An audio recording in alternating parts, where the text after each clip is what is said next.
நிலவாசல் நம்பிக்கையும் அறிவியலும். Belief and science. நிலவாசல்ல உட்காராதே.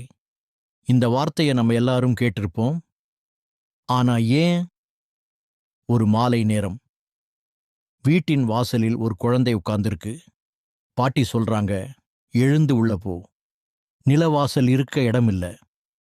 குழந்தை கேக்குது, ஏன் பாட்டி, சும்மா நம்பிக்கையா? பிலீஃப் நம்பிக்கை என்ன சொல்கிறது? நம் பாரம்பரியத்துல நிலவாசல் வீட்டுக்குள் நல்லது நுழையும் வழி. அங்கே உட்கார்ந்தா நல்ல ஆற்றல் நுழையாது, லட்சுமி வருகை தடைப்படும். அதனால்தான் வாசலில் கோலம், மாலை விளக்கு. பாட்டி சொன்னது இதுதான். வழியை உட்கார இடமா மாற்றாதே. சயின்ஸ் அறிவியல் என்ன சொல்கிறது? அறிவியல் என்ன சொல்கிறது தெரியுமா?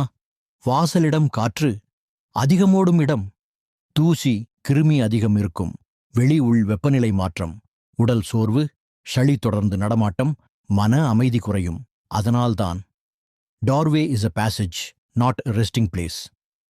நம்பிக்கையும் அறிவியலும் சண்டையில்லை. இரண்டும் ஒரே விஷயம்தான் சொல்றது. வழியை திறந்தே வை. நிலவாசல் நடக்கதான், உட்கார அல்ல. பாட்டி சொன்னது நம்பிக்கை இல்ல, வாழ்க்கை பாடம். நீங்க இதை நம்பிக்கையா நினைக்கிறீங்களா, அறிவியலா? கமெண்ட்ல சொல்லுங்க.